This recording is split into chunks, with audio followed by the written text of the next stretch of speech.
Hey everyone, it's Steve here. I'm here to record my first video in a while. I'm sorry for falling off toward the end of last season. Thanks for some of the encouraging messages I received from friends who told me they would still like to watch my videos. I thought I'd pay tribute by doing a little bit of a 3-for-1 today. I'm going to go ahead and play all 3 mini leagues that are on the schedule for today. That's all of the very excellent Extracts 2, Just Images, Portraits, and Social Sciences. Social Sciences has a special place in my heart because it's by my friend Victoria Gross, who is both an awesome individual and an old trivia friend of mine. So very exciting. Anyway, going to go ahead and jump into Extracts 2 first. We'll start from the top. Okay. Right, there's going to be some audio on these. You may hear some of it coming through my headphones. If you don't, that's okay. Going to go ahead and click here. What TV show?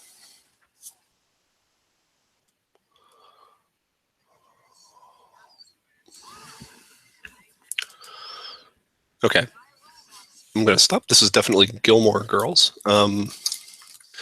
Can't remember if that's from the recent Netflix episodes or if it's just old dialogue from Gilmore Girls, but it was definitely Lauren Graham, Alexis Bledel bantering, as they famously do on that show. Don't really need to hear the rest of that. I guess I should listen to the rest of it to see if they say, names or whatever, but my opponent's got an 88% TV, and it's a 43 seconds of Gilmore Girls banter. I'm sure they'll be able to pick that up. I might just go ahead and put a 0 there to start with. Okay, question 2. The face of what person has been extracted from this image? All right, that is a picture of, well,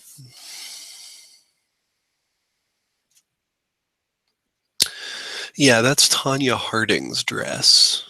Now, I think the story with her is that she got injured to some degree. That may be her, not obviously after the incident with Nancy Kerrigan, but I think that's her sort of holding up and saying, oh, my ankle? I could be wrong about that. Obviously, she's making a little bit of a face there, but it's definitely Tanya Harding. Right. Who's the director of the movie from which the audio heard here was extracted?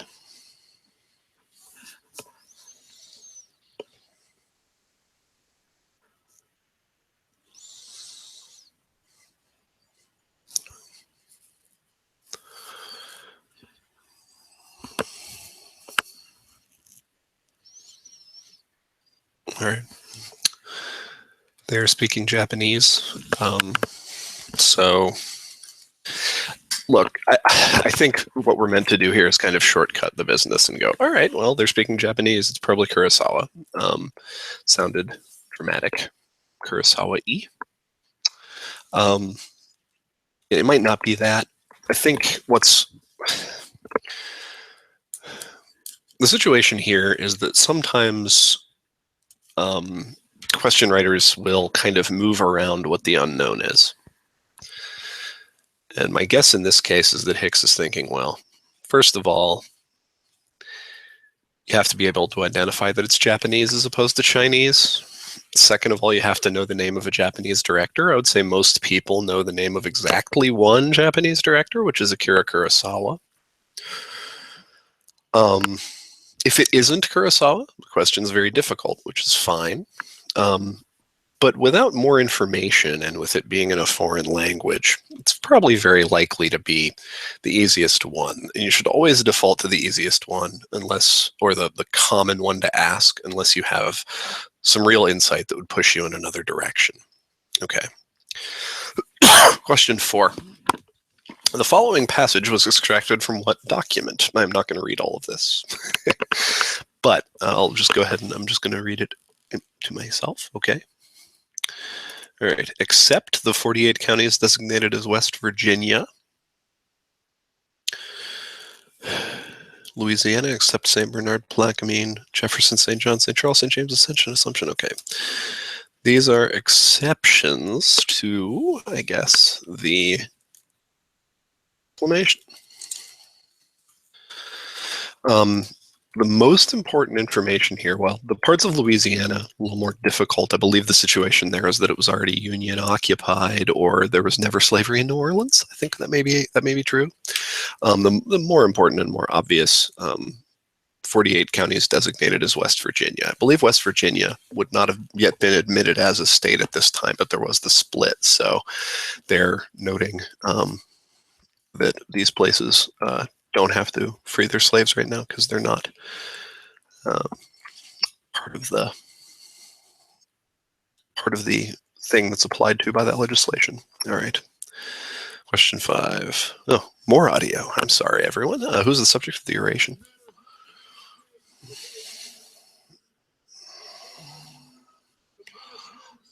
Matters not how straight the gate, how charged the punishment, the scroll. I am the master of my fate. I am the captain of my soul. Sorry, it's hard not to impersonate Morgan Freeman, I guess, because it just sounds like it should come from his mouth. Anyway, that's the poem Invictus. And what a soul it was. It's Barack Obama speaking. I believe he's speaking about Nelson Mandela. Makes sense for him to be memorializing Mandela. So that's what we're going to go with. That was back in, I feel like it was the first Obama administration. I can't remember the exact date of Mandela's death. Could have been 2013, 2012. Anyway, so that's what we've got there. Definitely Mandela. Question 6. This image was extracted from a work by what artist? Cherubic type children with bows on. But they're like children, right? Sitting at a table. They're not cherubs like angels. This is tough, I think. We can't. There's a little abstraction going on there. I am really not sure about this. I'm sure that it's a more famous work, ultimately. Ugh. Honestly, don't know this answer.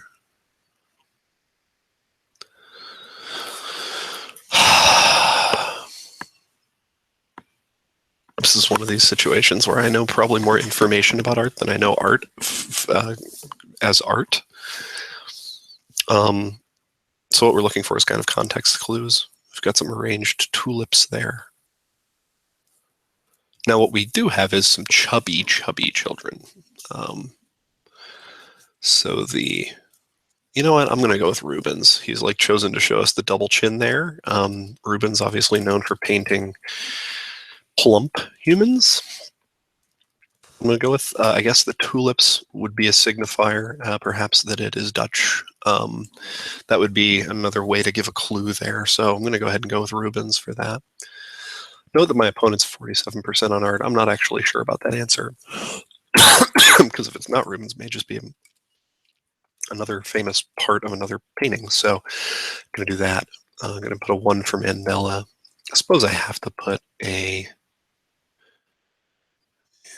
Okay, I'll put a 2 for Tanya Harding. They may not necessarily be able to tell her from Kerrigan because it looks at me, she looks sad or whatever. So it could be Nancy Kerrigan, but I believe this is Tanya Harding when she got hurt. Separate incident.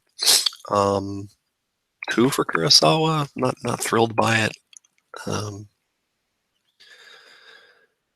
And a 1 for Emancipation Proclamation. I feel like that's easy to figure out. This is difficult to defend, but I'm going to go ahead and go with that. Hopefully we get these. Gilmore Girls, sure. Tanya Harding, good. I was a little bit okay. It is John Woo, is it really? Okay.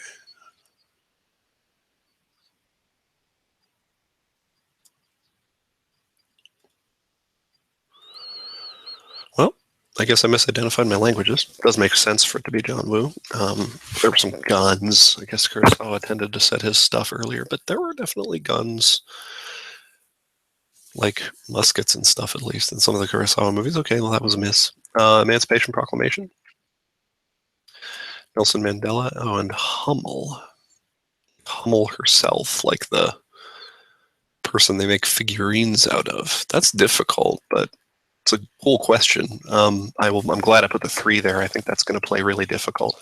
Hopefully the John Woo will as well, because once you start getting to the Hong Kong Cantonese film, there do appear, some more directors, maybe Ang Lee or whoever people might want to say. So hopefully I'll escape. I could, a win if they make another mistake. Not sure, but okay. So that's 4 out of 6. All right, let's see if we can do better on portraits. Name this playwright. Well, a few options spring to mind. All right, that is the sweet, sweet mustache and cigarette holder and just everything of Tennessee Williams. For sure. Pictured here on the job is the former mayor of what city? That is certainly Rob Ford, and he is certainly the mayor of Toronto. Who killed this young man? That is Billy the Kid. He was killed. I think a lot more people know this now. Sweet callback. He was killed by Robert Ford. So, it's interesting. All right, is there like a... All right. High-end fashion accessory. It's named for this woman. No idea who that is. I've heard of such a thing, and there was a callback in the previous question, as a Billy bag. I'm going to go with bag. That is also a type of high-end fashion accessory that's good to guess, but Billy the Kid was in the previous, then Rob Ford in the other one. What is the Toronto and Tennessee Williams link? Maybe nothing. All right. Name any one of, maybe it's just not really a thing. I'm still going with bags. All right. Name any one of the 6 #1 Billboard hits recorded by this duo. Okay, it's going to be one of these jokes. All right, that is Arsenio Hall and Joyce Carol Oates. Could be another Oates, but anyway, Holland blank 6 #1 hits duo. All right, one I'm definitely sure of is Private Eyes. I'm pretty sure Maneater is another one. They had a lot of songs, and some of them didn't make #1. One that I'm like really pretty positive. Kiss on My List, I think one fact I know is that Kiss on My List was #1 the day I was born in 1981, which is... A lot of my friends who are almost the same age as me have like Blondie songs and stuff, and I have Hall & Oates. Hall & Oates, very talented, but some of their poppier stuff is not exactly, not exactly classics. Kiss on My List is really not. And who is this? All right, that is Booker T. Washington. All right. So yeah, what we've got here, we've got certainly Billy the Kid, and young man is driving us in that direction. You just have to know that Rob Ford is the former mayor of Toronto, very famous pop culture. Got into pop culture by being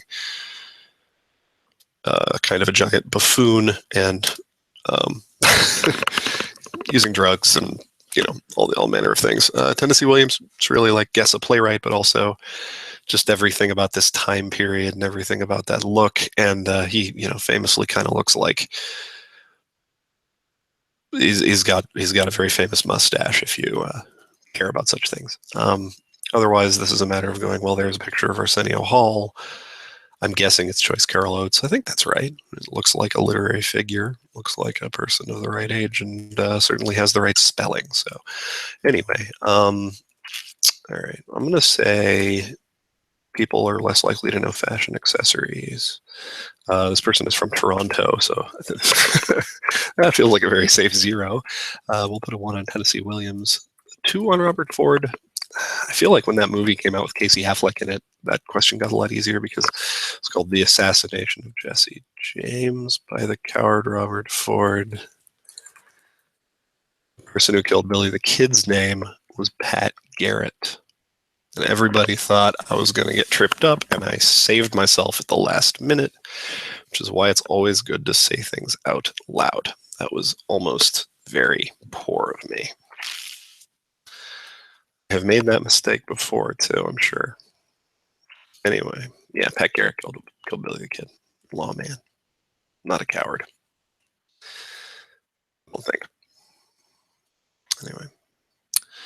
Can you name a big Hall & Oates song? Pop music, 35%. Well, there's a chance they can't. And Booker T. Washington, probably less well known in Canada, but I think, yeah, this is still the right way to defend. I mean, it's not like Booker T. Washington's unknown in Canada. Just very, much of the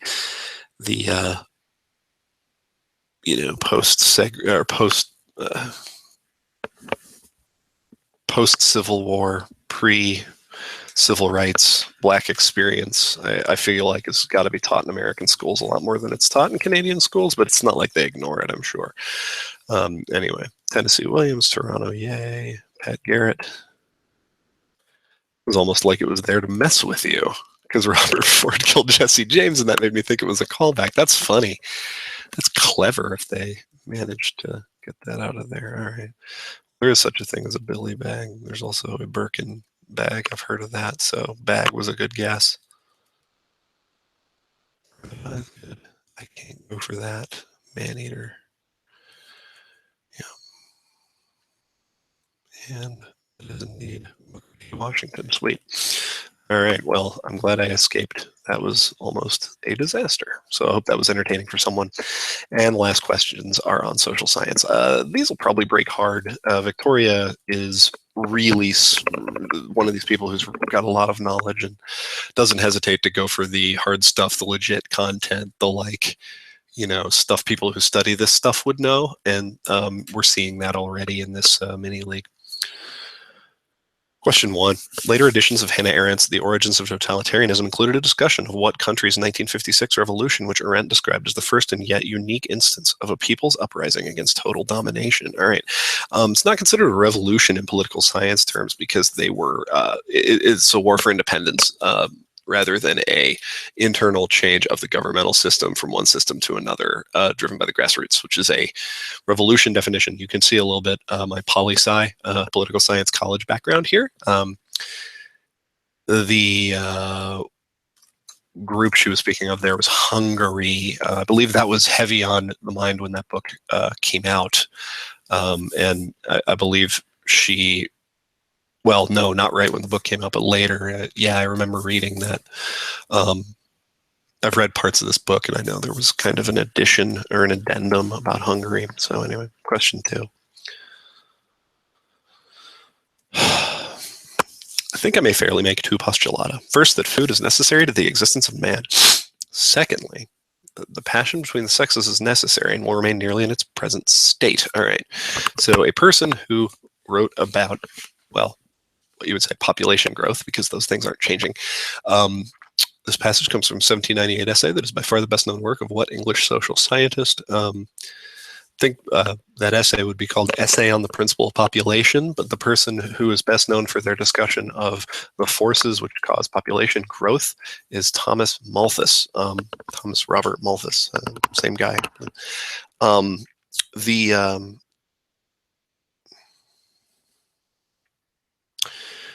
Yeah, this came up a lot in debate. That's the sort of thing that you'd talk about. Well, if the food production increases and everyone in the world has access to food, then there's overpopulation all over the place. And this is something you still talk about in terms of public health because it's kind of true. Like if there's less starvation in countries, then suddenly there's a huge burden on their public health system and other social services.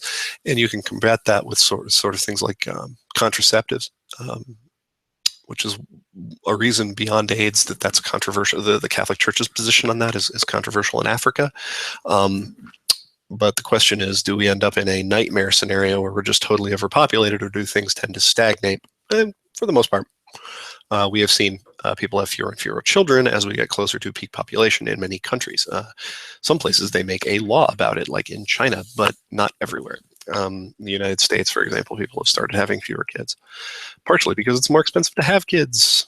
It's almost like it all worked out. Anyway, that is Malthus. If you want to know who is a dude from England who cares about population growth, the answer is Malthus. That is a keeper for sure.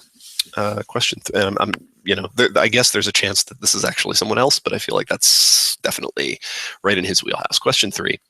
The dialogue scene here is delivered by one of the earliest chatbots, Eliza. Eliza uses a conversational approach based on the school of therapy named for what psychologist? Also the author of On Becoming a Person. Click here.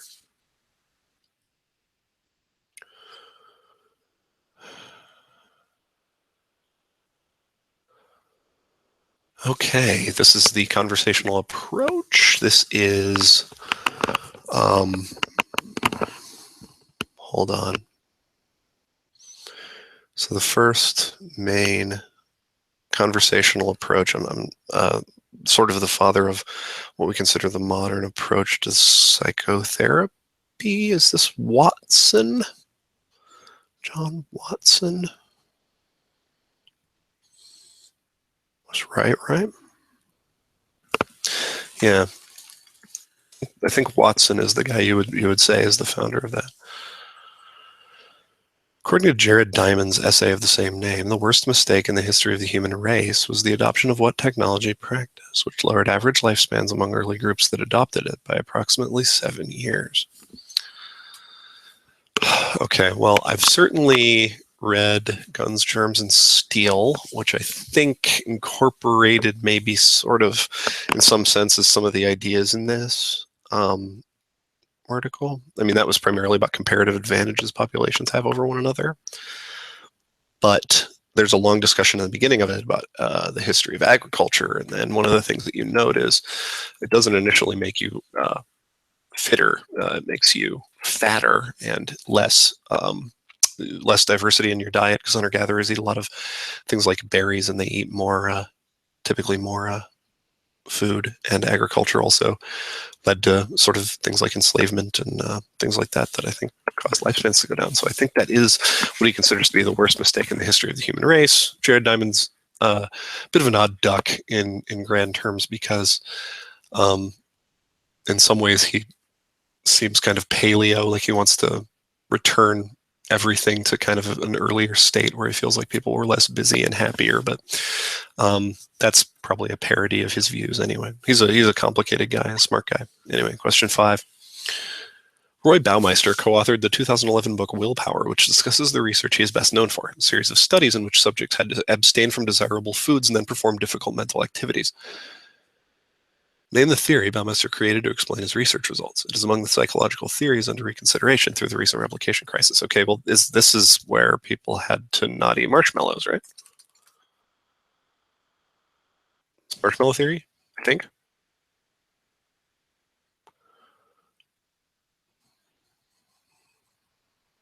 Yeah. I mean, I don't have a better guess. I might not be right. What's that box, she asked. It's called the blank blank. My father stole the concept from a think tank in the Midwest. The ends of this long line, Noah walked up to indicate the starting point, represent the extreme possibilities. At the end of the scale is the unthinkable. And all the way over at the other end is something you can't imagine, something else you can't imagine ever happening, but in the opposite way. My goal is to get you to accept more of those radical things over there, one step at a time. Okay. It's the something window. This is one of the ways we refer to this in politics. Political discourse is moving the goalposts. Anyway, what concept, also the title of the 2010 #1 New York Times bestseller from which this excerpt is taken, is defined here by the renowned novelist Glenn Beck. It's the, I don't know the name of his novel. I don't know it from that. It's like the,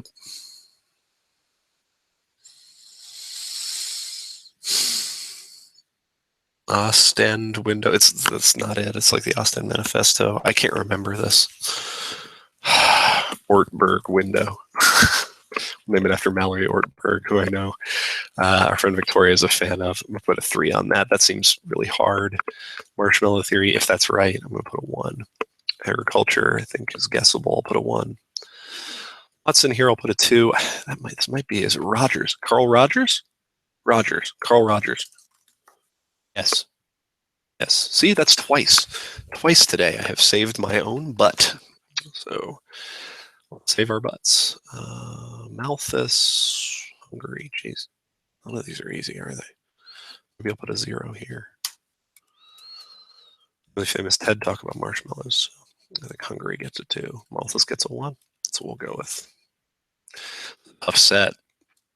Hope I get 5. I don't think this is right in a million years. Hungary. Malthus. Rogers. Yes. Okay. Fixed that. Yeah. Culture, yeah. Ego depletion theory. Yikes. Wonder if that's related. Anyway, I'm not getting that. It's the Overton window. Okay, I knew it was some kind of window. We call it moving the goalposts. It's kind of the same thing. You move someone's perspective so that it contains things, that they didn't used to think were possible. Anyway, so that's a 4. Pretty happy with that. I feel like we might still win. That's a tough set. So I will gladly take my 4. All right, everybody. That was a long video. Hope you enjoyed. I may be back tomorrow with some more. If not, I'll at least try to play 1 or 2 more mini leagues this off season, and we will see you on the other side for the next season. Bye.